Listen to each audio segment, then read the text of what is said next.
জুলাই শহীদদের বিচারের নামে অন্তর্বর্তী সরকার শহীদ পরিবারের সঙ্গে প্রতারণা করেছে, এমন মন্তব্য করেছেন শহীদ শাহরিয়ার হাসান আলফির বাবা আবুল হোসেন।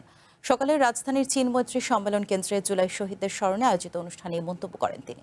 বলেন, এই সরকারের সময় প্রতিটি হত্যাকাণ্ডের সঠিক বিচার হবে, এ প্রত্যাশা তাদের।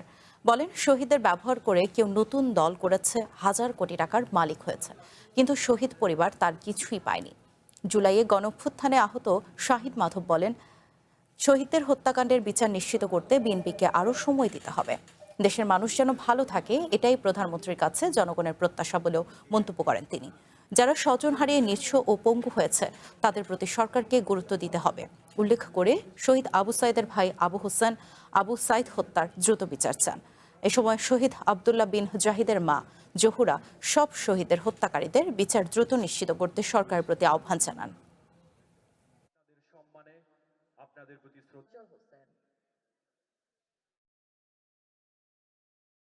আমার বাবার বিরাটে বুকটা ঠান্ডা করে দিয়েছে সেই মাফিয়া হাসিনা পুলিশ বাহিনীরা।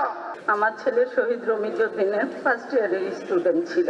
5ই আগস্ট সন্ধ্যায় তাকে ফ্যাসিস্ট হাসিনা দোসরেরা গুলি করে মেরে ফেলে।